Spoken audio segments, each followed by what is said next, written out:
estava vivendo a pandemia de Covid-19, então a gente considera que esses números de vigilância de dengue, eles foram afetados pelos números da Covid, né? A vigilância, acredito que de todos os agravos sofreu um impacto, né?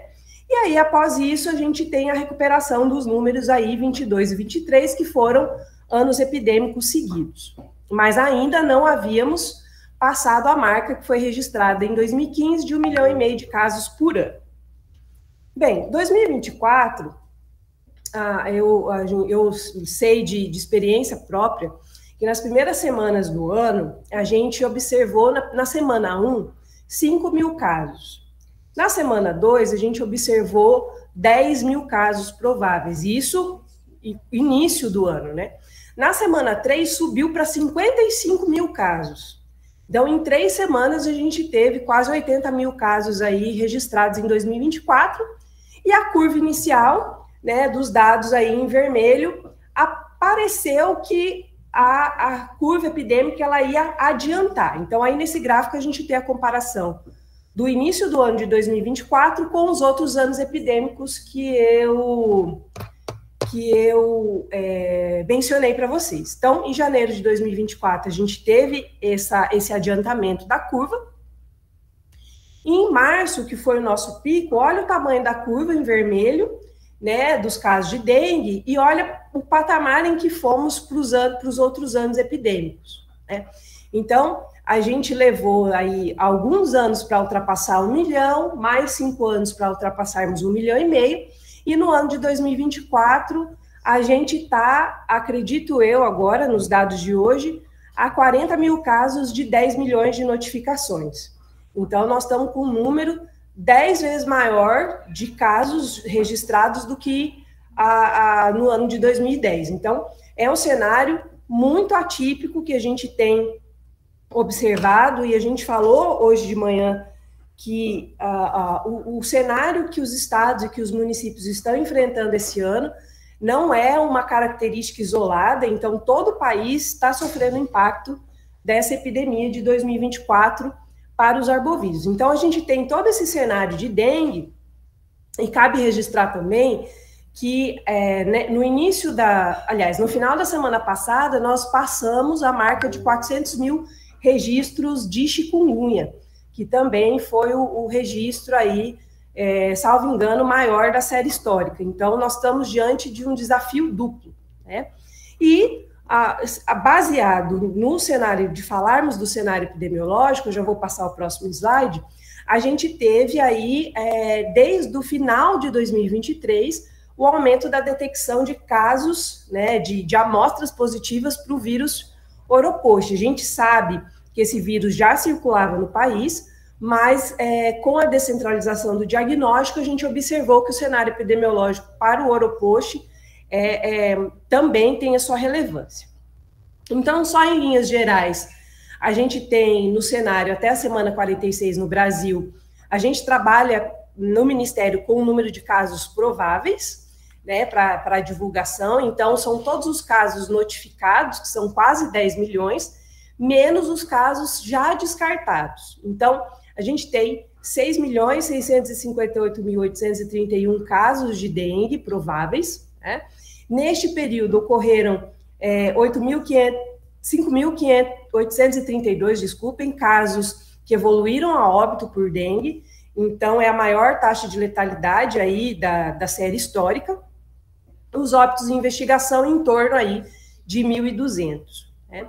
Quando a gente analisa a série histórica da taxa de letalidade sobre os casos prováveis, a taxa de letalidade para dengue sobre os casos prováveis sempre ficava em torno de 0,06, 0,07, e esse ano a gente está encontrando uma taxa de letalidade quase de 1%, né, 0,09.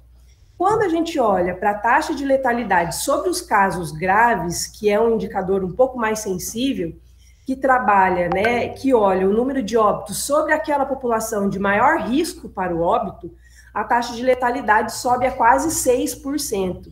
Então, é uma taxa de letalidade muito importante E por isso a importância da gente estar falando de óbito, da gente estar falando de assistência, da gente estar falando de diagnóstico laboratorial também, e termos todo esse cuidado com o vetor, né? Porque a gente está num cenário totalmente atípico aí no país. Os estados que mais chamaram atenção esse ano, né, foram o Distrito Federal, Minas Gerais, Paraná, São Paulo, Goiás, Santa Catarina, Espírito Santo, Rio Grande do Sul, Rio de Janeiro, Bahia, Amapá e o estado do Mato Grosso. Então, todos esses estados atingiram taxa de incidência maior que 1.000 casos por 100 mil habitantes, e esses são números muito relevantes. No mapa, a gente observa que as maiores taxas de incidência do país estão mais voltadas para essa região central e sul do país, né? Então, e alguns estados destes da federação, eles se mantiveram em incidências altíssimas por todo o ano, e tem alguns estados, inclusive, que nesse período interepidêmico estão com as curvas elevadas. Então, alguns territórios do país não vamos ter período interepidêmico. Então, nós vamos ter um platô aí de número de casos mantidos em elevação durante todo o ano, né? Isso nos preocupa muito. Em relação à chikungunya, a gente tem, eu falei para vocês que a gente ultrapassou a marca de 400 mil notificações. Em relação aos casos prováveis, a gente tem 262.822, 203 óbitos por chikungunya já confirmados e 115 óbitos em investigação. Se a gente somar os óbitos em investigação com os óbitos confirmados para chikungunya, é a maior letalidade também da série histórica, né? Então, tem um fenômeno aí acontecendo com chikungunya que a gente precisa estar muito atento, e isso foi o que nos motivou, inclusive, a estar aqui no estado do Mato Grosso, pela alta taxa de positividade aí de chikungunya. E se a gente observa a curva epidêmica para a chikungunya no ano de 2024, que é o azul mais claro, até agora, a gente teve em todas as semanas epidemiológicas, desde a semana 1, exceto ali na 45 e 46, que a gente ainda tem um pequeno delay por causa da digitação das notificações, durante todas as semanas de 2024, no Brasil todo, nós tivemos mais casos do que 2023. Então, é um aumento aí sustentado do número de casos de chikungunya no país todo, né? Isso nos chama atenção. Em relação à taxa de incidência e os estados prioritários durante o ano, a gente tem Minas Gerais em primeiro lugar, né, com um coeficiente de incidência de 800 casos por 100 mil habitantes. Em seguida, já aqui o estado do Mato Grosso, com 569 casos por 100 mil habitantes, seguidos de Espírito Santo, Goiás, Mato Grosso do Sul, Bahia, Rio Grande do Norte, Tocantins e Pernambuco, já com incidências menores. Por que a gente fala de expansão territorial do chikungunya? Porque antes, nos anos anteriores, a gente tinha os casos e as taxas de incidência mais localizados na região nordeste do país. E hoje a gente pode ver que os estados que chamam mais atenção para a chikungunya são os estados de sudeste e centro-oeste, né? Mantendo ali alguma incidência na região nordeste, mas bem menor do que aqueles que registram maior taxa de incidência, né? E em relação a isso, para o estado do Mato Grosso, o que a gente tem de dado, né? Perdão. Que a gente tem um acumulado aí de 41.950 casos de dengue, enquanto para a chikungunya, que é uma doença que não circulava no território de vocês, uma transmissão sustentada, nós já temos 50% disso em casos de chikungunya, que os registros aqui a gente tem quase 21 mil casos de chikungunya registrados esse ano. Então, a gente observa que a gente teve um aumento sustentado de casos de chikungunya no Mato Grosso, mesmo considerando a subnotificação, mesmo considerando o atraso nas notificações, mesmo considerando essa problemática do envio de coleta de amostras, né, de amostras coletadas. Então, mesmo diante de todas essas lacunas que a gente ainda tem, o estado do Mato Grosso é prioritário para chikungunya, e por isso que nós estamos aqui falando de diagnóstico laboratorial, de controle vetorial, de atenção primária especializada para a preparação dos serviços nesse contexto. Bom, eu vou passar aqui rapidinho sobre vigilância, Então, vigilância em saúde.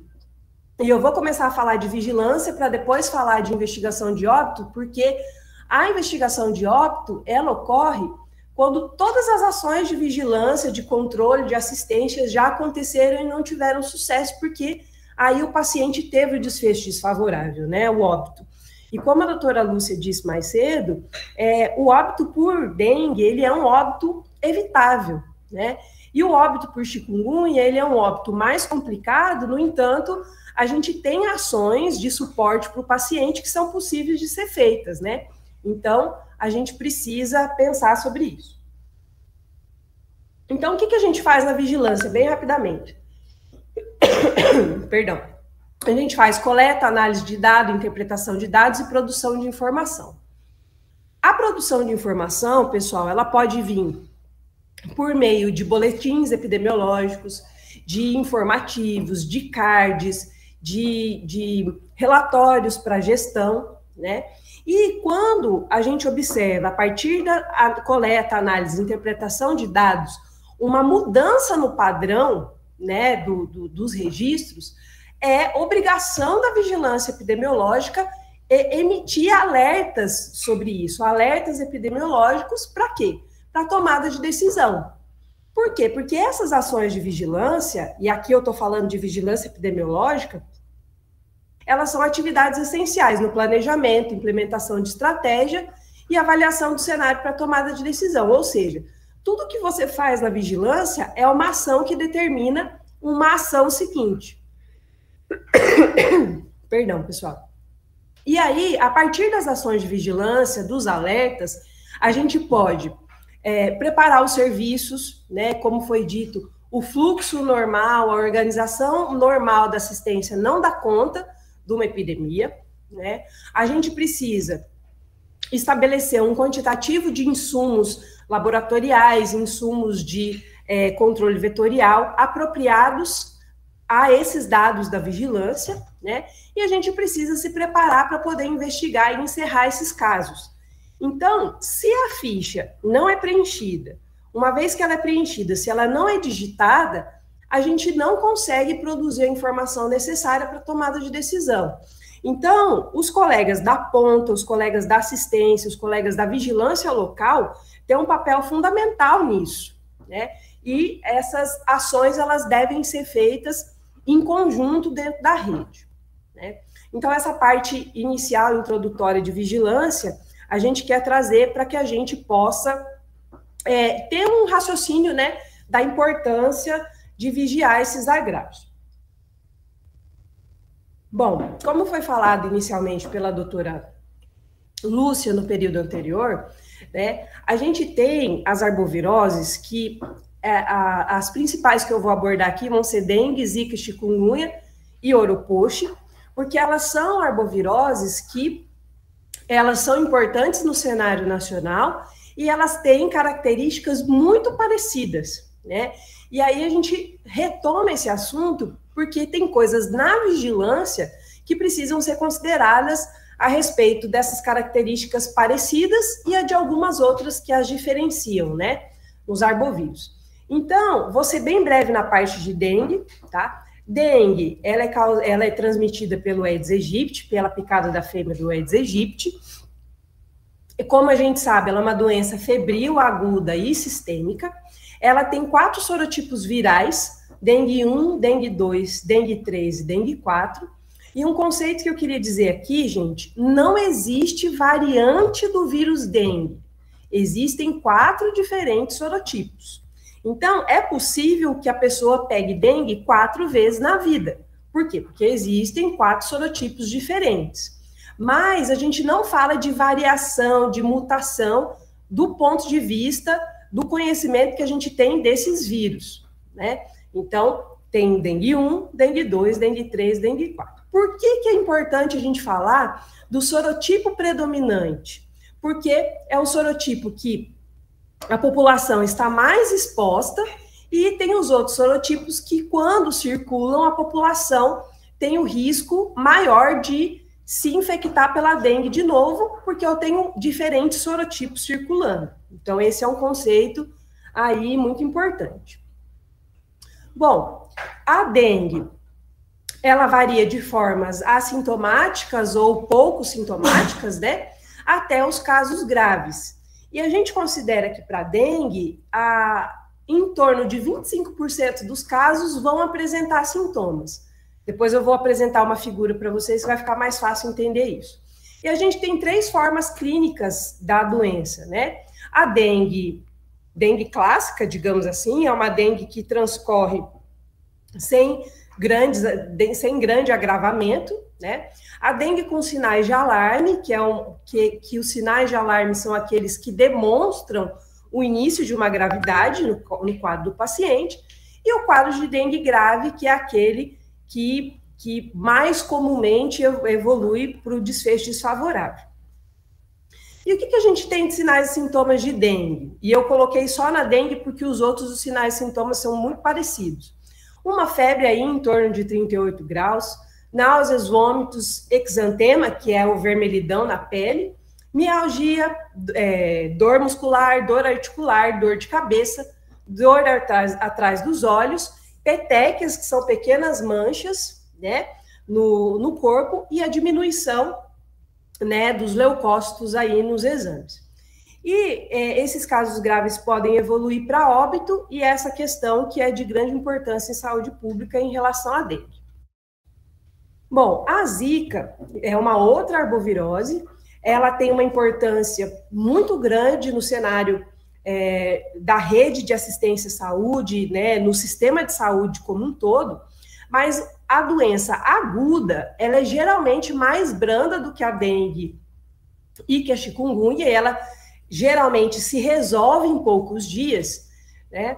Ela é de um arbovírus da mesmo gênero do dengue, por isso que a gente fala de reações cruzadas de testes laboratoriais, né? Porque a questão imunológica do paciente, né, ela tem algumas questões quando os vírus são parecidos, e os testes laboratoriais podem dar reações cruzadas, e as características mais importantes da Zika, no quadro agudo, é que ela causa essa vermelhidão na pele, e essa vermelhidão na pele, ela coça demais, né, e causa uma conjuntivite no paciente também, né, e essas duas características, elas são importantes quando a gente vai diferenciar a Zika de dengue, né.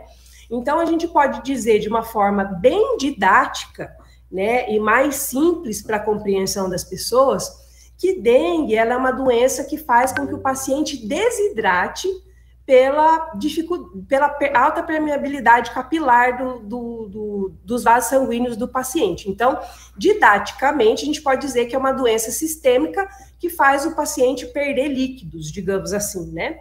Zika é uma doença que coça. Então, o que o paciente busca do serviço de saúde, muitas vezes, no caso de Zika, é porque ele está coçando demais. Então, isso leva o paciente a buscar o sistema de saúde. Então, enquanto o dengue é uma doença que desidrata, deixa o paciente prostrado, muitas vezes até sem forças para procurar o sistema de saúde, Zika já é uma doença que o quadro agudo se resolve com maior facilidade.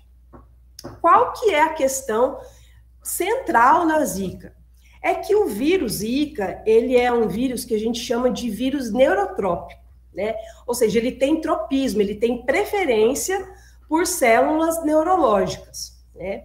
E aí, ele está associado a manifestações neurológicas nos casos agudos, né, que podem trazer manifestações neurológicas, e a principal delas é a síndrome de Guillain-Barré, e também ela causa, né, isso que a gente conhece como uma das maiores tragédias do país, que é a questão da síndrome congênita pelo vírus Zika, que é um conjunto de más formações fetais, né, nos pacientinhos, cuja a microcefalia é a condição da síndrome congênita mais comum de acontecer.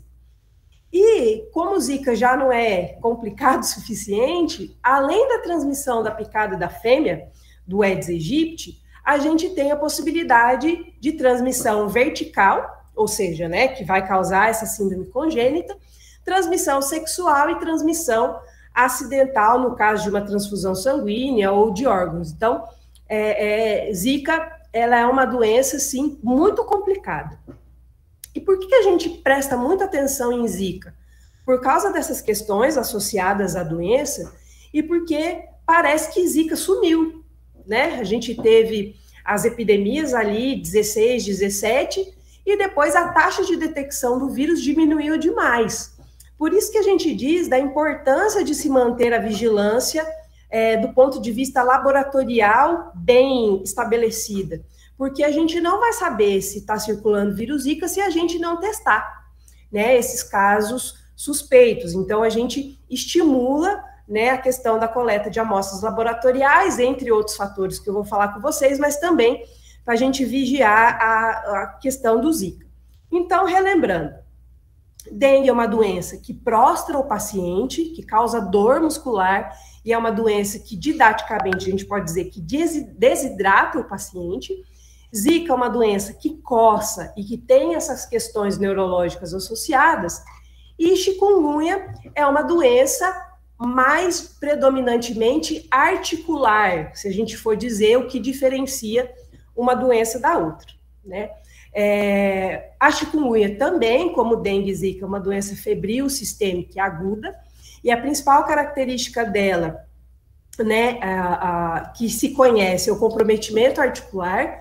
No entanto, como a doutora Lúcia disse no outro momento, ela tem manifestações fora do sistema articular que são importantes, né, como questões de miocardite, afecção do coração, afecções pulmonares, né, afecções renais. Então, a gente tem no chikungunya, na doença chikungunya, um comprometimento articular incapacitante com o risco de um comprometimento sistêmico que pode levar a um caso grave, né? A apresentação clínica de chikungunya, assim como dengue, né, a gente tem diferentes apresentações clínicas, mas a gente diz que a doença ela vai variar de período, como foi dito antes, né? Ela tem 3 fases, a aguda, pós-aguda e crônica, que já foi explicado anteriormente. A fase aguda dura aí até 14 dias. A fase pós-aguda dura entre 15 a 89 dias e a fase crônica a partir de 3 meses, né? E a gente diz que ela causa uma dor articular incapacitante. E isso é importante porque, principalmente, pessoas que trabalham com trabalhos manuais, trabalhos braçais, né, atividades que exigem muito das articulações, são pessoas que, uma vez tendo chikungunya, elas têm uma limitação muito grande da capacidade laboral, né? E isso vai causar outras questões, né? Como depressão, como perda da capacidade, né, financeira aí do paciente, uma dor crônica, né? Necessidade de reabilitação. Então, como a doutora disse antes, a epidemia de chikungunya é uma epidemia que se prolonga, porque eu tenho os casos agudos e também tenho que dar conta dos casos crônicos, né? Então, chikungunya tem essa importância aí também. Então, relembrando, dengue é a doença que prostra o paciente e o desidrata. Zika é a doença que faz com que o paciente tenha muita coceira no corpo, e ela é muito importante pela questão neurológica, tanto dos quadros agudos quanto da questão dos bebês, né, com síndrome congênita. E chikungunya é essa doença articular incapacitante, que quando tem manifestações sistêmicas pode levar aos casos graves aí, né, e também ao óbito. Então, tem várias questões importantes aí. E aí, por fim, o nosso recém-chegado aí, no nosso cenário epidemiológico, né, é a febre do Oropoche, ou somente Oropoche, que ela também é uma doença febril aguda e sistêmica. O quadro clínico dela é o paciente está previamente rígido, normal, tem uma febre, de repente, acompanhada de dor de cabeça, dor muscular, dor nas articulações, tontura, que é uma coisa que é um pouquinho diferente da dengue, náuseas, vômitos, dor retroorbital, exantema, entre outros sintomas. A questão do Oropoche, que diferencia de dengue, é que o paciente tem um período com esses sintomas diminuem, e depois de 15 dias tem uma recorrência desses sintomas, ou seja, ela praticamente meio que tem duas fases, né? Tem uma fase de recidiva desses sintomas depois de um período de tempo.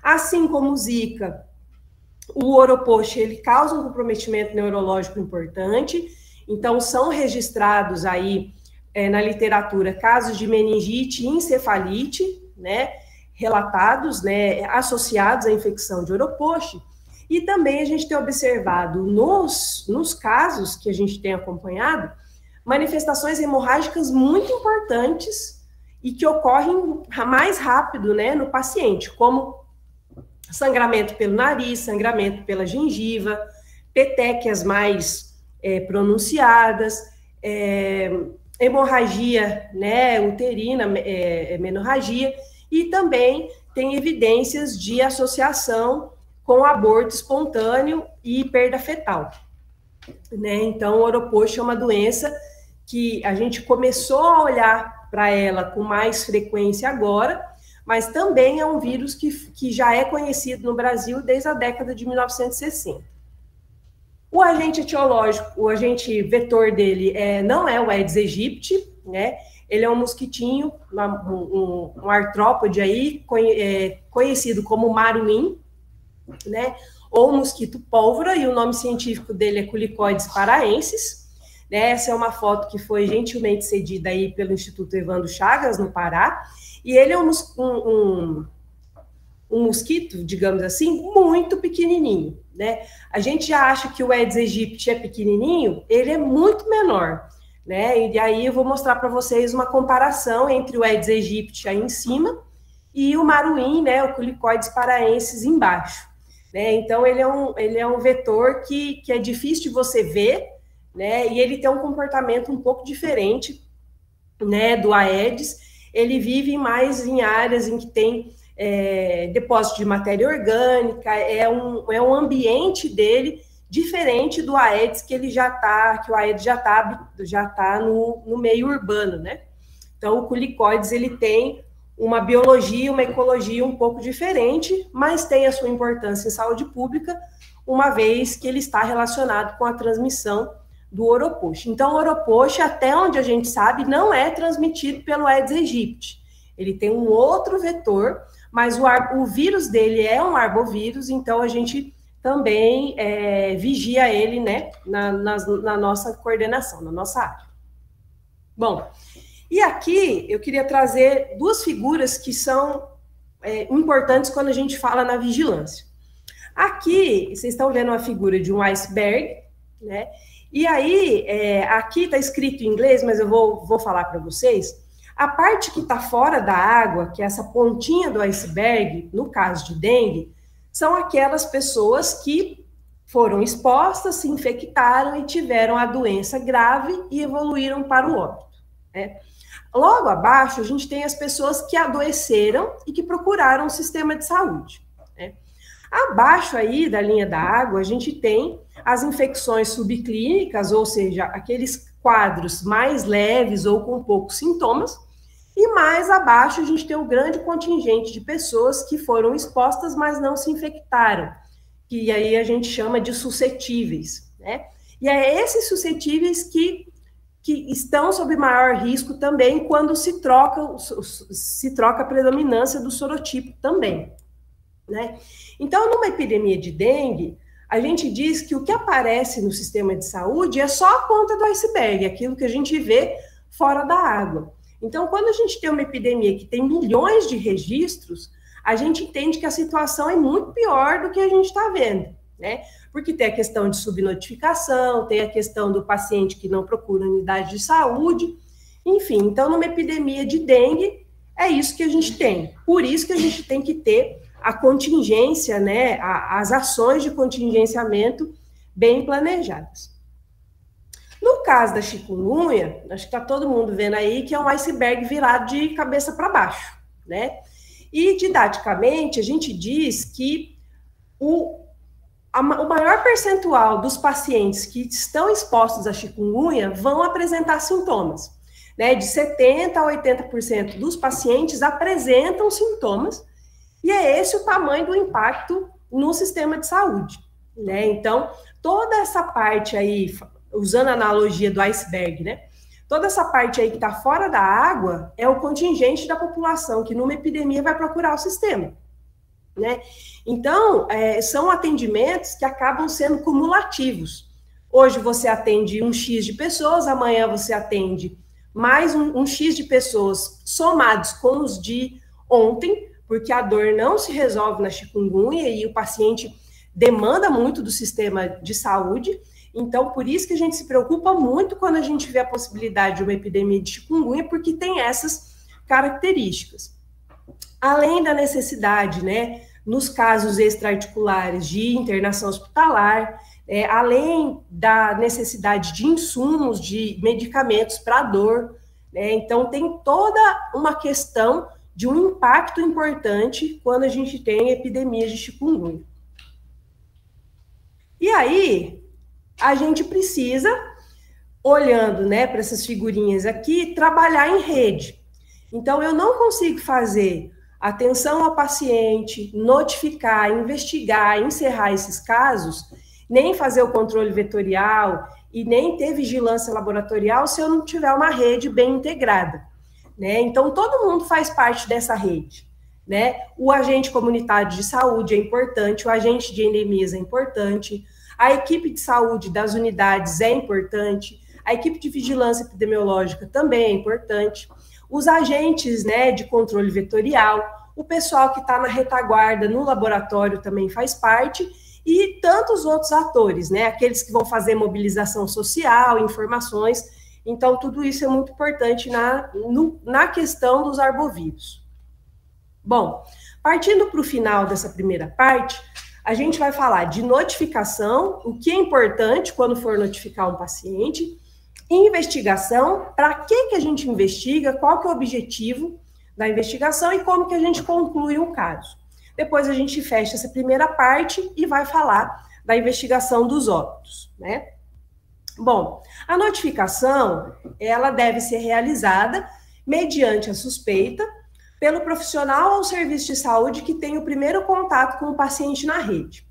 O que isso quer dizer, gente? Que notificação ela é feita mediante a suspeita. O paciente atendeu a definição de caso, eu não preciso que alguém me diga que o caso é confirmado. Ele pode ser notificado a partir de que houve uma suspeita que aquilo é um caso de dengue, ou um caso de chikungunya, ou um caso de oropoche ou zika, né? Então, a partir da suspeita que é feita a notificação, e não da confirmação. Porque se a gente for notificar só casos confirmados, a gente vai ter uma grande limitação em conhecer o cenário epidemiológico e a gente vai estar fazendo uma coisa que está fora da normativa, né? As arboviroses, elas são doenças de notificação compulsória, né? E lembrar que a dengue é de notificação compulsória desde a década de 1960. Então, a gente não está falando de um agravo desconhecido, né? E a gente tem que usar a mesma lógica quando a gente vai pensar em zika, chikungunya, oropoche, enfim. Então, a partir do momento que essa notificação é feita, ela tem 60 dias da data de notificação para o encerramento, né? Lembrando que a gente notifica e digita as notificações de dengue e chikungunya no Sinan online e para zika, oropoche e os outros agravos no Sinannet. A gente tem 2 aí sistemas de informação. E aí, uma vez que essa ficha é preenchida, o paciente é notificado, a gente tem até 7 dias para que essas fichas sejam digitadas. Quais são as exceções, que são notificações que a gente tem que fazer imediatamente, em até 24 horas? Os casos que evoluíram para óbito, os casos em gestantes e a evidência de circulação de chikungunya, de zika, ou de oropoche, ou de outros arbovírus num território que antes não havia. Então, aí a gente precisa comunicar, né, no caso das unidades, precisam comunicar ao município, o município ao estado e em nível central também até 24 horas. Bom, o que a gente tem que levar em conta na notificação, e eu vou explicar para vocês algumas coisas que geram dúvidas e o porquê delas. Porque assim, eu acho que do mesmo jeito que, falando de arbovirose, né, o agente de endemias, ele tem que ter uma resposta do porquê que o trabalho dele está sendo feito, qual que é o sentido de fazer o LIRA, qual que é o sentido de fazer visitas domiciliares. Quem está notificando, quem está preenchendo uma notificação também precisa saber a importância, por que ele está fazendo aquilo, né? Porque a notificação que você preenche, ela vai gerar dados e muitas outras coisas acontecem a partir de uma notificação. E tem algumas coisas que são essenciais quando você vai notificar um caso, que é saber exatamente aí a data de início dos sintomas, qual a classificação final, ou seja, como é que esse caso foi fechado, né? O que eu usei para fechar esse caso, se foi um exame laboratorial, se ele foi descartado porque ele foi confirmado por outra coisa, se ele evoluiu para o óbito, e se ele evoluiu para o óbito, qual foi a data do óbito. Então, a gente precisa saber essas coisas essenciais para que a gente conheça o cenário epidemiológico onde a gente está inserido. Uma outra coisa que auxilia muito quando a gente vai preencher a notificação é um bom preenchimento sobre dados de sinais e sintomas. Por quê? Isso vai auxiliar na tomada de decisão sobre investigação laboratorial e sobre diagnóstico diferencial, né? E para as arboviroses, a gente tem uma série de doenças que podem ser diagnósticos diferenciais, como, por exemplo, para a dengue, as doenças que são febris e hemorrágicas, elas podem ser diagnóstico diferencial para a dengue. Para a chikungunya, doenças febris e que também tenham doenças que têm comprometimento articular, também são diagnóstico diferencial. Para a zika, as doenças de manifestação exantemática também são diagnósticos diferenciais. Por isso que a gente tem que ter uma coleta muito bem feita de sinais e sintomas para que, uma vez que esse caso foi descartado para aquilo que eu notifiquei, o que mais pode ser investigado por esse paciente? Então, se eu não preenchi os sinais e sintomas, eu vou ter uma limitação aí, né? Quando a gente faz a notificação, a gente precisa observar e perguntar para o paciente ou para o seu acompanhante se existem casos parecidos com o caso dele entre os familiares ou na vizinhança. Porque daí eu vou ter uma ideia se no meu território muitas pessoas estão doentes ao mesmo tempo, ou se são casos isolados, ou se está aumentando o número de casos. E uma outra coisa importante, uma vez que o estado do Mato Grosso, principalmente, tem uma vasta região de fronteira, uma população que circula muito, a gente precisa entender qual é o local provável de infecção, ou seja, onde que provavelmente esse paciente se infectou, né? Qual o município, de onde que ele veio? Ele veio de algum lugar diferente? Ele fez alguma viagem, né, e está voltando doente? Se no local de trabalho ou de estudo deles tem pessoas doentes assim como ele, e não só no local de residência, porque isso vai fazer a gente ter ações de controle vetorial e de investigação de outros agravos também podendo ser realizadas. Então, na notificação, gente, entre outras coisas, é isso que a gente observa, né? Esse é o sentido de se notificar um paciente, né? Para que a gente tenha informações sobre eles e que essas informações utilizadas em conjunto, que a gente possa conhecer o cenário epidemiológico também e tomar outras providências.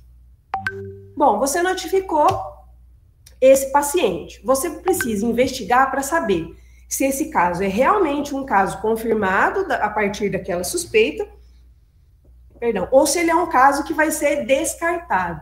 Um caso descartado para uma doença, ele pode ser confirmado para outra.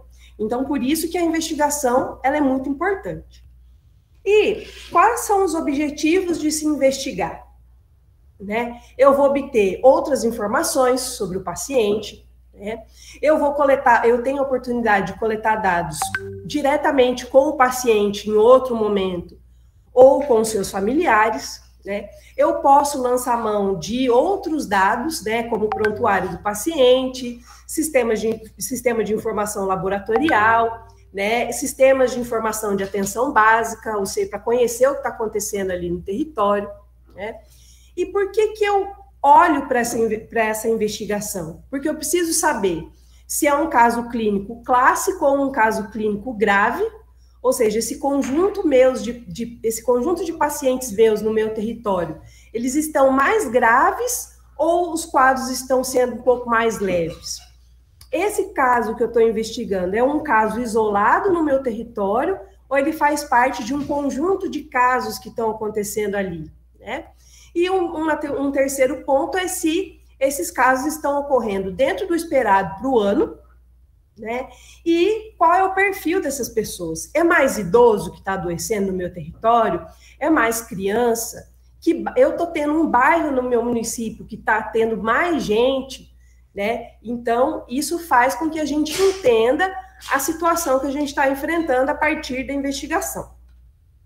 E aí, eu posso ter a confirmação a partir da investigação por 2 critérios. O primeiro deles é o critério laboratorial, ou seja, eu coletei uma amostra, eu tenho um resultado reagente ou positivo, e mediante aquela definição de caso, então eu vou confirmar esse caso a partir dessa evidência laboratorial, né? E aí a gente tem 3 possibilidades de diagnóstico laboratorial. Pelos métodos diretos, que já foi falado aqui, mas eu vou só repetir, né? A gente tem 2 possibilidades de métodos diretos.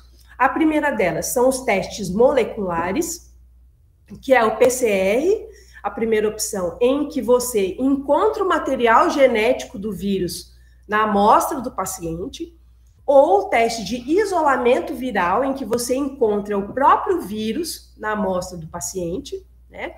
E quando você detecta, para o caso específico de dengue, o antígeno, né, contra aquele vírus, né, por um teste sorológico. Por que a gente fala que esses testes, eles têm oportunidades, né? Tem o tempo de coleta. Porque até o 5º dia de início dos sintomas, na maioria das pessoas, é o período de viremia. O que é o período de viremia? É o período em que o material genético do vírus ou o próprio vírus ainda está viável na amostra. A pessoa ainda está transmitindo essa doença. Né? Então, por isso que esse período do 1º ao 5º dia de sintomas, ele é importante. Lembrando que eu estou falando aqui de NS1 ELISA, que é o teste de bancada que o LACEN faz. Não estou falando nesse momento de NS1 teste rápido, porque eu não posso confirmar um caso por teste rápido, que é o que já foi falado aqui. Mais para frente eu vou falar sobre isso. Os métodos indiretos é quando eu detecto o anticorpo que vai mostrar que o organismo está se defendendo da doença, e na maioria da população, esse início da defesa com anticorpos no paciente acontece a partir do 6º dia de início dos sintomas. Então, a oportunidade de coleta da sorologia, ela começa a partir do 6º dia de início dos sintomas. Então, eu posso coletar uma amostra, fazer um teste de IgM, ou eu posso fazer 2 amostras, uma na fase aguda e a outra na fase convalescente do paciente, e fazer uma comparação dos títulos de anticorpos, e eu posso fazer um terceiro teste, que é o PRNT, que é menos utilizado, que é quando eu vou observar, quando eu tenho uma dúvida entre um arbovírus e outro, qual é o anticorpo que aparece em maior titulação nessa amostra. Perdão. E eu também tenho uma terceira possibilidade, que é uma confirmação laboratorial por análise anatomopatológica, que é aquela onde se testa tecidos e vísceras, né, do paciente pós-mortem, ou no caso de uma investigação de uma perda fetal, de um aborto, né, até 48 horas do desfecho da gestação, né? E aí os exames possíveis de fazer é a histopatologia, né, o exame dos tecidos, e a imunohistoquímica também, que pode dar compatível ou não com infecção por arbovírus. Então, a gente tem todo esse arsenal de possibilidades de coleta laboratorial e todos eles estão disponíveis na rede. Então, tudo isso que eu estou falando aqui, a Elaine já veio falar antes e o Gabriel já falou. Então, todas essas possibilidades, elas estão na mão de vocês, né? Então, confirmação laboratorial pode ser feita por todos esses critérios, desde que coletados oportunamente. E uma coisa importante para a gente falar sobre diagnóstico laboratorial é que em muitos territórios, e eu acredito que aqui no Mato Grosso aconteça também, a gente tinha aquele velho hábito de pedir para o paciente voltar depois do 7º dia de início dos sintomas. Isso já caiu em desuso, pessoal. A gente não fala mais isso. A gente precisa priorizar a coleta de amostra do paciente na primeira oportunidade de acesso do paciente à rede. E aí a gente tem oportunidade para dar e vender aqui. Se ele está no início da doença, até o 5º dia de início dos sintomas, você tem os testes moleculares para fazer. Se ele está a partir do 6º dia de início dos sintomas, você tem os testes sorológicos, né?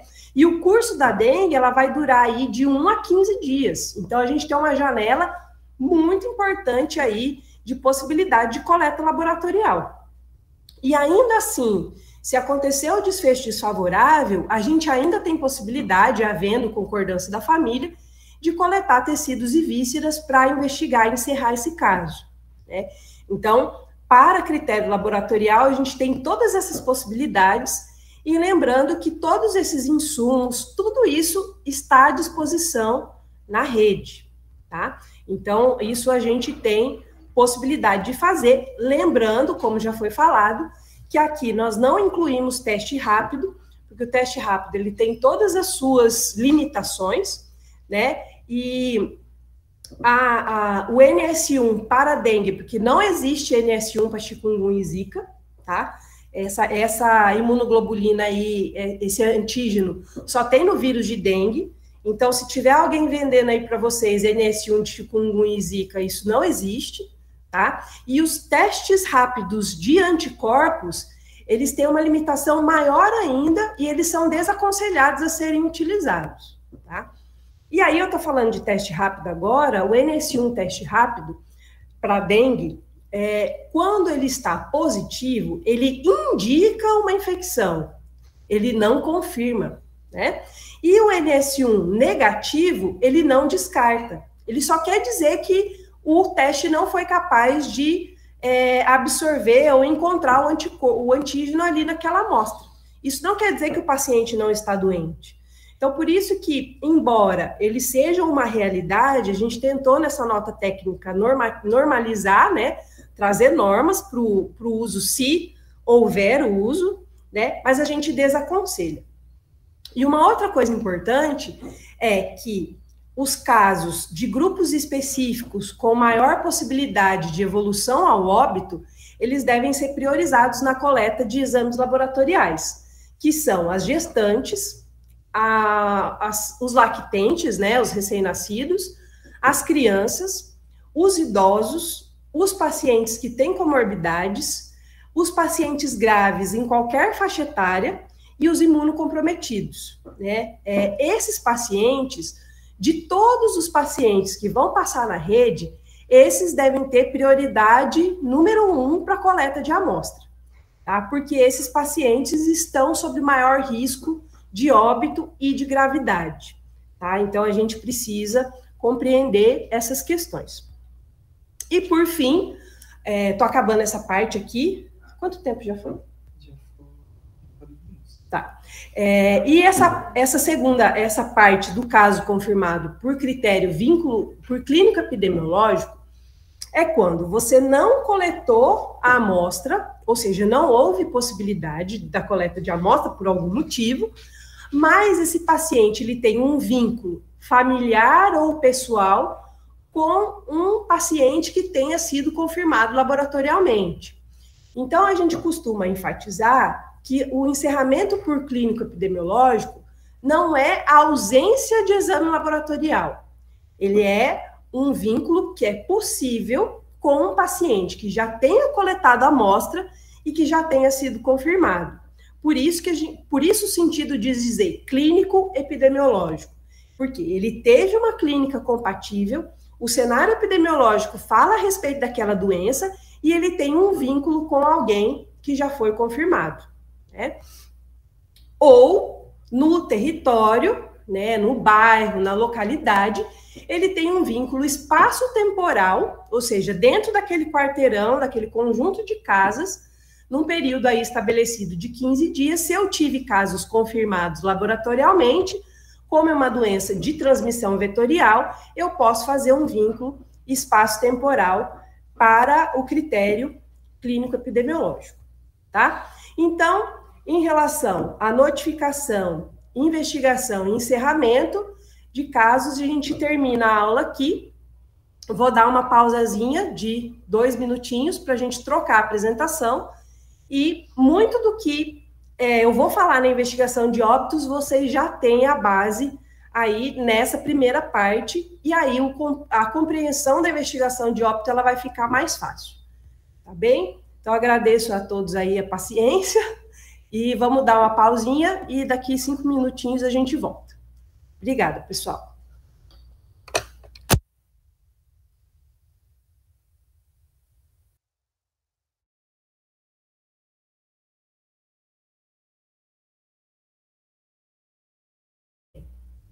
Que em vermelho aí no gráfico a gente tem os óbitos confirmados até o momento, até a semana 45, tá? Então vai ter alguns númerozinhos que vão ser diferentes da apresentação anterior, mas esse slide ele mostra, né, o que é importante a gente mais frisar, que algumas regiões de saúde apresentaram um maior número de óbitos, né?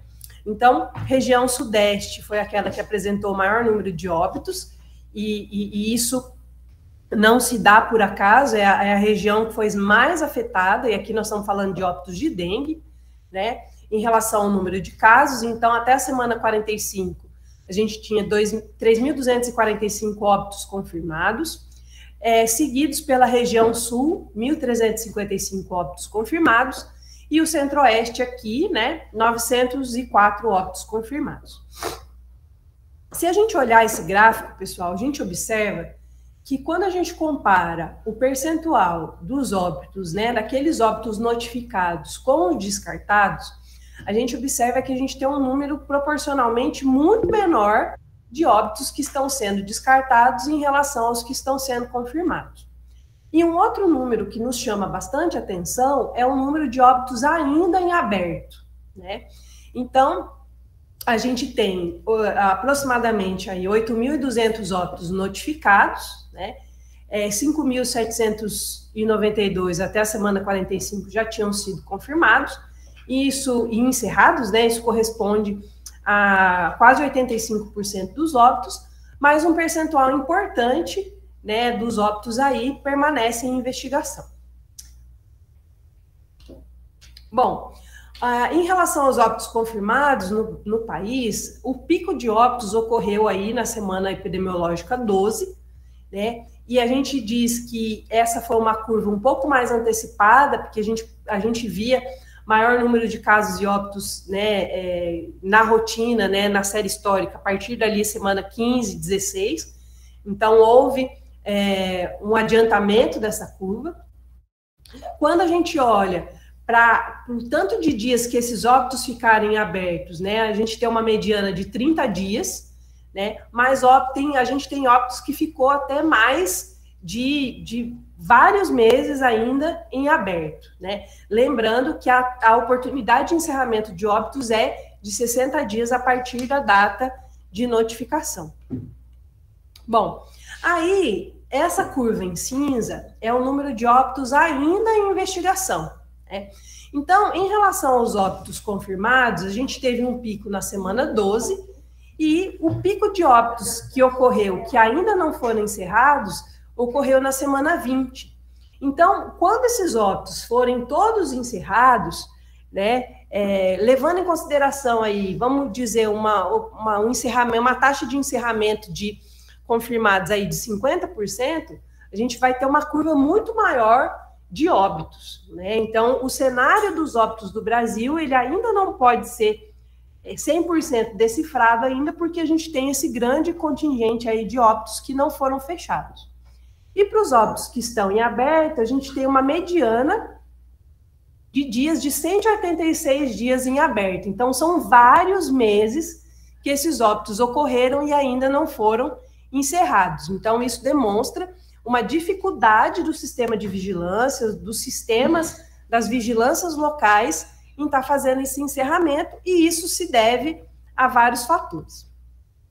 Bom, em relação aos estados, a gente vê que alguns estados levam um pouco mais de dias para fechar os casos em relação aos outros, né? Então, a gente observa que isso não é regra, aliás, isso não é exceção, né? Isso é uma regra, está sendo uma regra esse número de óbitos em investigação por todo o Brasil. Então, essa é uma questão que nos tem preocupado.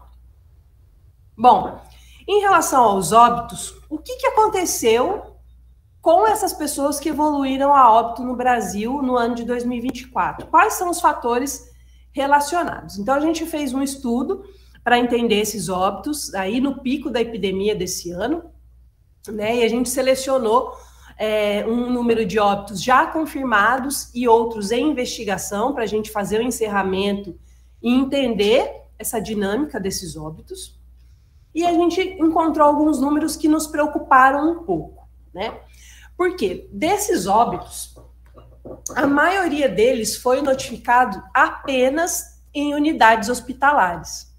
Ou seja, os pacientes passaram pelo percurso da doença e só foram notificados, só houve a suspeita, aí nós estamos falando de óbito de dengue, já no ambiente hospitalar, aí de 70 pacientes, 46 foram notificados dentro do ambiente hospitalar, 17, né, dentro do ambiente das UPAs, né, ou seja, atenção aí de média e alta complexidade, que para o caso desses óbitos foi realmente a porta de entrada em que se suspeitou, né, desses casos de dengue. As UBS corresponderam num número menor, né, de 6 óbitos, e um óbito foi notificado aí direto na Secretaria Municipal de Saúde de um desses estados. Nós não estamos falando aqui especificamente do Mato Grosso, foi um estudo feito em 5 estados da federação no início da epidemia, né, e aí a gente observa que um dos óbitos foi notificado, né, depois de ter ocorrido, quando possivelmente a vigilância soube desse óbito e fez a notificação, né? Em relação ao número de unidades diferentes que esses pacientes passaram, os pacientes passaram em até 4 unidades diferentes, e esses pacientes tiveram até 6 atendimentos dentro dessas 4 unidades diferentes. E a gente apreende disso que a maior parte desses pacientes foi atendido a 1 ou mais atendimentos em unidades diferentes até evoluírem para o óbito, e a gente apreende também desses dados que eles passaram por várias unidades, em vários atendimentos, e só foi suspeitado de dengue, na maioria dos casos, quando já em ambiente de atenção secundária, já em quadros graves. Uma outra coisa que a gente pesquisou foi quais as condições específicas, né, qual é o perfil desses pacientes, né? Porque a gente sabe que existe uma diferença aí nessas condições de vulnerabilidade social, vulnerabilidade de saúde, que diferencia o paciente no estadiamento entre os grupos A e B. Então, tem algumas condições que, mesmo que o paciente não apresente gravidade, como foi falado antes, a gente precisa olhar para esse paciente de uma maneira diferente, então ele já é estadiado diretamente no grupo B. E nesses óbitos, a maioria dos pacientes eram ou idosos, né, acima de 65 anos, ou pacientes que tinham risco social. E para esse estudo, o que a gente considerou como risco social? Os pacientes etilistas e tabagistas crônicos, né, adictos, outras questões, morarem sozinhos, né, terem idade avançada, né, e outras patologias que faziam com que o paciente tivesse uma condição física de maior fragilidade, né? Outras coisas que nós encontramos também, 10 pessoas dessas 70 evoluíram a óbito e, curiosamente, não faziam parte de nenhum desses grupos de maior risco de gravidade. Então, eram pessoas previamente ígidas, né, que evoluíram para o desfecho desfavorável também. As comorbidades que nos chamaram mais atenção nesse estudo, nessa população, foram os hipertensos e os diabéticos, e aí também os pacientes cardiopatas e com doenças pulmonares crônicas. Também nos chamou a atenção entre as comorbidades. E outras comorbidades diferentes que apareceram aí, né, foram pacientes em tratamento de câncer, que tiveram aneurisma, acidente vascular cerebral, outros pacientes em que foram registrados outras condições, como mal de Alzheimer, demência e osteoporose. Então, pessoas que tinham a saúde já comprometida. Bom, os sinais de alarme, é bom a gente ressaltar que para 10 pacientes não foram registrados em nenhum momento, até o óbito, nenhum sinal de alarme. Ou seja, como foi falado antes, a dificuldade de reconhecimento dos sinais de alarme, do agravamento dos pacientes, né? Entre os sinais de alarme mais evidentes nos pacientes que evoluíram a óbito foram os vômitos persistentes, hipotensão postural, letargia, irritabilidade e dor abdominal intensa. Então, são sinais de alarme que não passam despercebidos, né? Que se você vê o paciente numa condição dessa na ponta, na sua unidade de saúde, você tem que prestar muita atenção. Uma outra coisa que apareceu foi a queda abrupta de plaquetas. A gente colocou aí, mas cabe ressaltar que a queda de plaquetas deixou de ser um sinal de alarme há alguns anos, mas essa questão ela é importante quando ela é avaliada junto com o aumento progressivo do hematócrito, tá? Então, por isso que a gente precisa acompanhar, fazer hemogramas desses pacientes, porque é essa dinâmica que a gente tem que observar, né, quando a gente está olhando para um paciente suspeito de dengue, tá? E a mediana de dias entre a data de início de sintomas e os sinais de alarme foi de 4 dias. O que isso diz para nós? Que os pacientes não demoraram a agravar, né? E em muitos casos esse agravamento não foi percebido pelas equipes. E passando para o final dessa parte, os sinais de gravidade desse público, né, desses pacientes que evoluíram a óbito, a maioria deles teve sinais de choque, seguidos por sinais de sangramento grave e comprometimento grave de órgãos, e desses pacientes, 21 deles tiveram a condição muito grave em que eles apresentaram pelo menos um desses sinais e sintomas aí de agravamento. Uma outra questão foi que para 16 desses óbitos não foram reconhecidos sinais de alarme, né, e sinais de gravidade. Então, um grande número dessas pessoas não teve a sua condição bem avaliada, né, avaliada corretamente. Outras coisas, né, que a gente observou. Para a maioria desses pacientes, quase 80%, não foi registrada a realização de estadiamento clínico para dengue no primeiro atendimento. Ou seja, eram casos de dengue, que atendiam a definição de casos de dengue, mas ao passar pela rede de atenção, eles não tiveram o estadiamento deles feito, ou seja, ninguém identificou se era um paciente do grupo A, do grupo B, do grupo C ou do grupo D. Né? Então, esses pacientes passaram pela rede sem que essas condições tenham sido percebidas. 80% dos pacientes já chegaram ao ambiente hospitalar com sinais de gravidade, né? E 56 desses 70 pacientes foram internados. A mediana de tempo entre a data de início de sintomas e o primeiro atendimento foi de 2 dias, ou seja, o paciente reconhece a importância desses sinais e sintomas e procura a unidade de saúde, né? E o grave que ocorreu é que esses pacientes passaram por até 4 unidades. Ou seja, o paciente não demora para procurar, mas fica peregrinando na rede, né?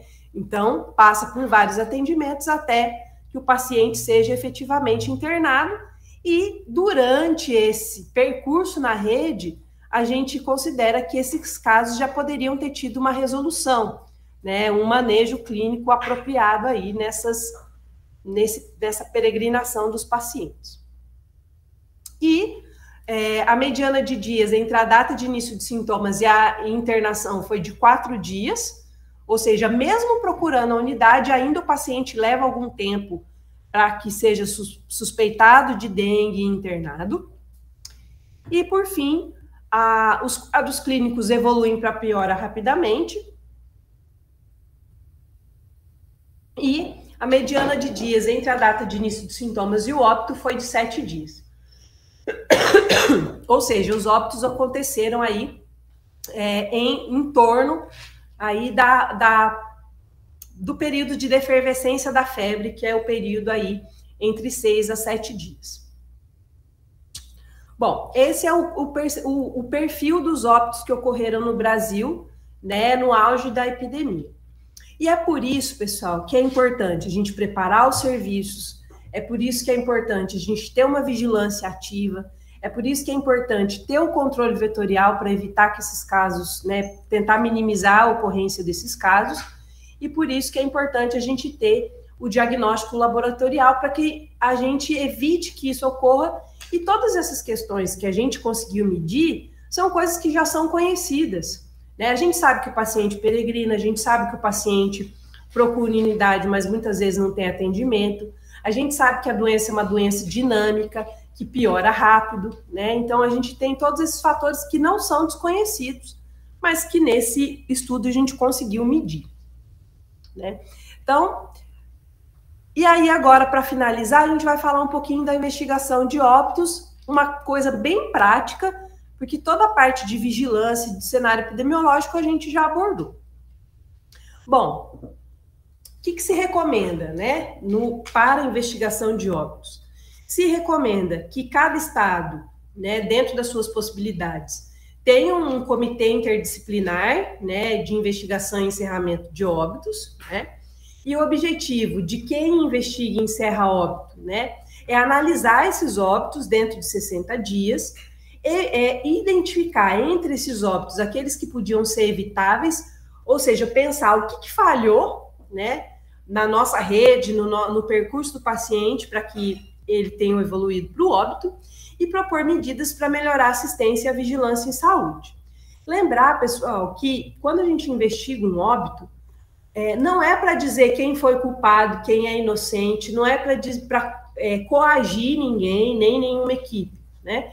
Não é para punir ninguém, é para a gente entender o que ocorreu, né? A vigilância, ela não tem essa atribuição de punir, essa atribuição de fiscalizar, apenas questões educativas e questões de propostas, né, para que a qualidade da assistência ao paciente melhore. Bom, então, recapitulando, o período entre a data de notificação e o encerramento oportuno é de até 60 dias, tá? Então, a partir de que você notificou, é que está correndo o tempo para você encerrar esse óbito. Não é a partir da data de início de sintomas, não é a partir da data de internação, é a partir da data de notificação. E qual que é o papel do investigador? Né? A gente põe essa figurinha porque é um papel quase que de detetive mesmo, né? É coletar informações nos locais de ocorrência do óbito e de residência, olhar para os aspectos, como a gente já falou, epidemiológicos, clínicos, laboratoriais, realizar entrevistas, né, com os familiares do paciente, consolidar essas informações encontradas, discutir esses óbitos, né, encerrar e elaborar o relatório do óbito, que isso é rotina da vigilância. Bom, quem que está envolvido na investigação de óbito? Não é só a vigilância, né? Não é só a equipe de vigilância epidemiológica do município que faz investigação de óbito. A assistência à saúde tem seu papel importante, porque tem informações valiosas. As informações de testes laboratoriais também são importantes. O serviço de verificação de óbito, quando tem no território, ele dá, os relatórios de investigação de óbito são extremamente importantes, e a declaração de óbito, ela é um instrumento importante. A rede hospitalar também, com os prontuários, com o percurso do paciente, e outros envolvidos também, como a família, né, os agentes comunitários de saúde, agentes de controle de endemias, que têm essas informações aí disponíveis para estar fechando os óbitos, né? Bom, então, quando eu vou fechar um óbito, eu preciso entender o cenário epidemiológico, a clínica do paciente e os exames laboratoriais. Como a gente já falou, o que eu preciso entender do cenário epidemiológico, né? O bairro de residência desse paciente, como é que está o índice de infestação predial, se existem outros casos parecidos, né? No local de trabalho ou de estudo, se ocorreram casos parecidos, se há caso confirmado, né, ali no local, confirmado laboratorialmente, para eventualmente estabelecer um vínculo clínico epidemiológico. Entender a clínica do paciente, quais foram os seus sinais e sintomas, se esses sinais e sintomas são mesmo compatíveis com a dengue, né? E a gente tem um desafio muito grande, muitas vezes, de estabelecer se o paciente morreu de dengue ou com dengue, né? E isso, a questão das comorbidades e outras coisas que ocorreram com o paciente também é importante.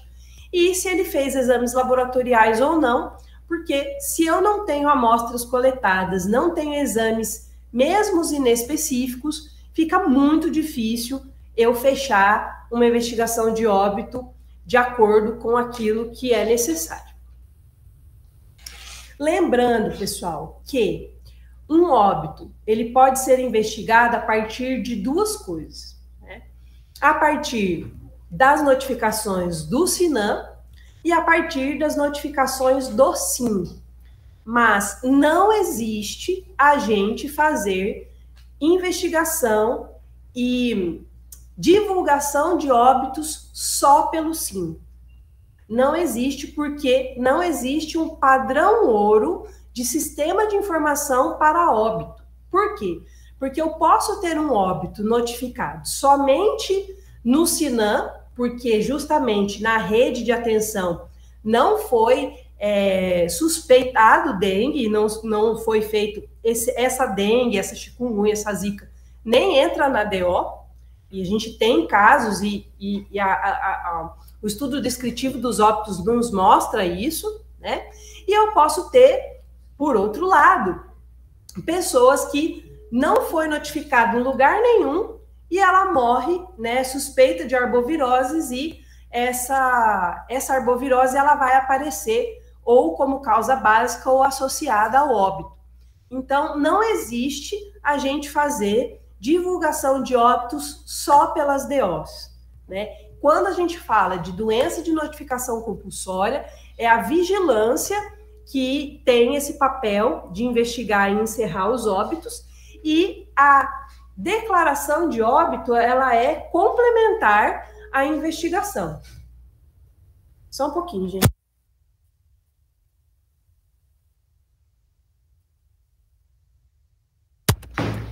Bom, voltando aqui, né? Então, a declaração de óbito é um dos documentos complementares à investigação.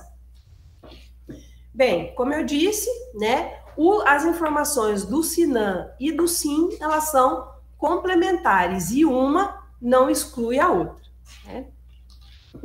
Bom, e aí, tomar cuidado quando a gente vai notificar o óbito no SINAM. Então, a codificação, quando ocorreu o óbito e ele ainda está sob investigação, a codificação que eu vou colocar lá no campo de evolução do caso é o número 4, que é o óbito em investigação.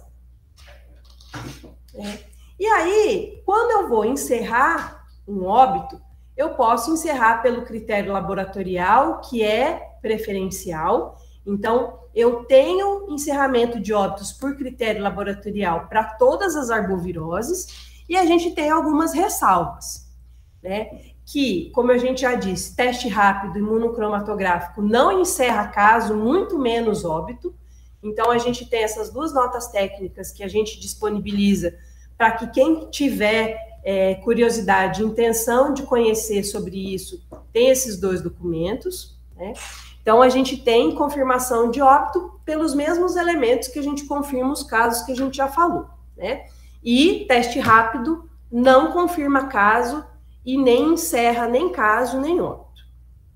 E aí, entre os diferentes arbovírus, dengue, ainda a gente admite vínculo clínico epidemiológico com caso confirmado laboratorialmente na investigação de óbito, porque é uma doença que existe há muitos anos, a gente tem um bom conhecimento sobre a história natural da doença.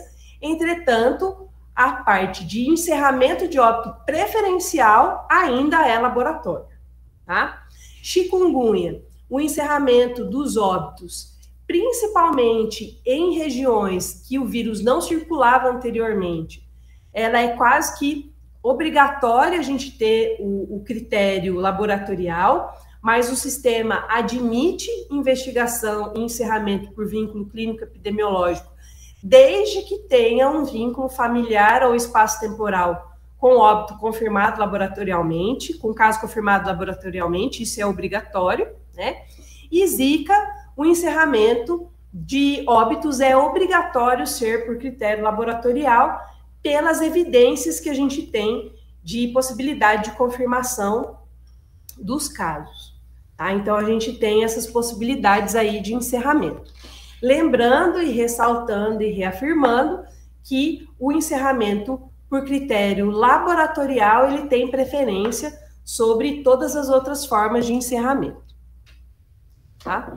E aí, quando a gente investiga e vai encerrar o óbito, se ele é um óbito confirmado pelo agravo, que a gente está fazendo a investigação, é o código número 2, ou se ele é descartado, ele é um óbito número 3 por outras causas. Porque você tem que estabelecer qual foi a causa do óbito que não foi pela arbovirose que você está investigando.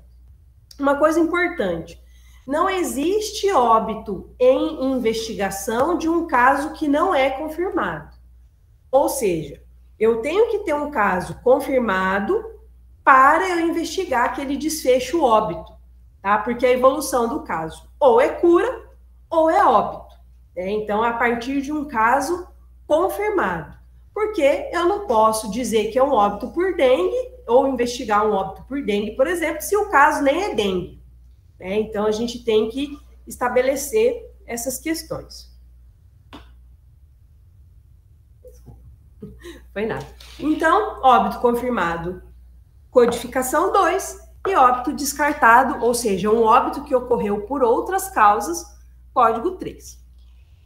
E aí, uma vez que ele é um óbito confirmado, ele tem que constar nos dois sistemas de informação, SIM e SINAM, lembrando que, eventualmente, óbitos vão ter só a declaração de óbito preenchida e alguns outros óbitos vão ter só o SINAM preenchido. E o ideal é que a equipe de verificação de óbitos, codificadores de óbito, trabalhem em conjunto com a vigilância epidemiológica, porque quanto mais concordantes foram os registros, melhor.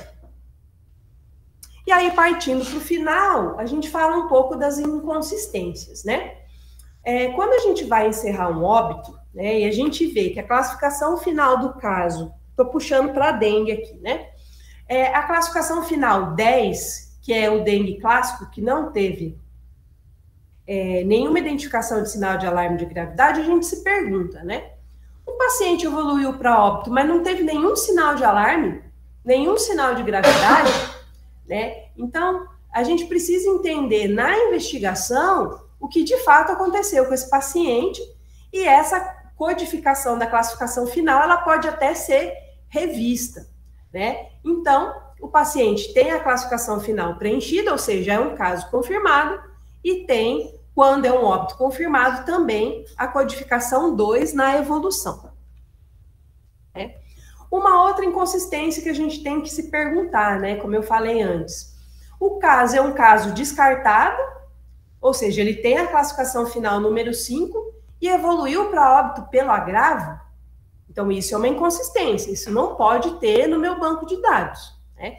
Como eu disse, a gente só investiga óbito a partir de caso confirmado, né? Ou, no curso da investigação, eu tenho elementos que me digam que aquele caso previamente em aberto, ele foi confirmado pela arbovirose e também o seu óbito. E isso a gente vai entendendo de acordo com a investigação. E outra inconsistência, o caso descartado, que no exemplo de dengue nem é dengue, e ele entra como óbito em investigação. Como assim? Se ele nem era dengue, como é que eu vou investigar o óbito dele para dengue? Ou, se ele foi um óbito descartado, um caso descartado, como é que esse óbito permanece em investigação? né? Então, a gente precisa entender que as codificações, elas precisam conversar aí, né? Elas precisam ter o sentido. E quais são os documentos básicos e fundamentais, esses são os últimos slides, para a gente encerrar um óbito? Que elemento que a gente tem que ter de importância aí para a gente encerrar? Então, eu trouxe alguns exemplos, tá? Não são documentos do estado do Mato Grosso, é só para a gente exemplificar. Então, o que a gente usa de documentos, né? Os exames laboratoriais, os laudos que tem no GAL, né? As informações do sistema laboratorial, e isso é o ideal que exista, né? Porque a gente sabe que tendo uma amostra laboratorial de um caso grave ou de um caso que tem um maior risco de evolução para óbito, facilita muito na hora da gente investigar e saber o que aconteceu com esse paciente, né? A ficha de notificação, que a gente já aprendeu que tem que estar bem escrita, bem preenchida, com sinais e sintomas, feita uma boa investigação, né? A própria declaração de óbito, que existe todo um instrutivo de preenchimento, né? E aí, na primeira parte, são as causas diretamente relacionadas, e na segunda parte são as causas associadas, né? A gente pode lançar mão também dos relatórios do SVO ou relatórios de autópsia, né, quando o caso é enviado para o serviço de verificação, né? A ficha A, que é a ficha de investigação, onde a gente reúne os dados do prontuário do paciente ou da atenção, né, em saúde, e a ficha B é a ficha onde a gente reúne informações de entrevistas com familiares ou até mesmo informações do território que a gente pode coletar com agente de endemias, com agente comunitário, com as equipes do território do paciente, né? Outros dados importantes, sistemas de informação da atenção primária, né, de atendimento do paciente. Outros dados importantes, sistemas de informação de atenção hospitalar, de regulação de leitos, né? E dados de controle vetorial, ou seja, foi feito bloqueio naquela área, né? Como é que está o índice de infestação predial? Faz sentido ter tido esse caso de dengue que evoluiu a óbito ali no território? Então, são perguntas que a gente tem que fazer. Tá? Então, de investigação de óbito e de vigilância de arbovírus era isso. Pode tirar para mim. E aí, assim, eu sei que a gente se estendeu um pouquinho, mas eu queria deixar um espaço aberto para perguntas e colocações, se tiverem. Se não, a gente tem a oportunidade de responder em outro momento as perguntas para vocês também. A gente vai abrir aí alguns minutinhos para as pessoas se pronunciarem aí e tirarem dúvidas. Lembrando, pessoal, que essa capacitação ela vai ficar salva no YouTube da SES, tá bom? Já foi disponibilizado o link aqui para vocês acompanharem e compartilharem com o máximo de profissionais que vocês conheçam. Eu acho que não. Acho que não teremos questionamentos. Não teremos questionamentos. Foi muito bem esclarecido. Quero agradecer a Camila pelas suas colocações. Mais uma vez agradeço quem continuou conosco até o final dessa programação. Agradeço a equipe do Ministério, a equipe do Estado do Mato Grosso. E é isso. Estamos aqui juntos no enfrentamento das arboviroses. Nos colocamos à disposição para questionamentos que porventura vierem a aparecer. E, mais uma vez, agradeço aí a participação de todos. Muito obrigado. Obrigada, pessoal.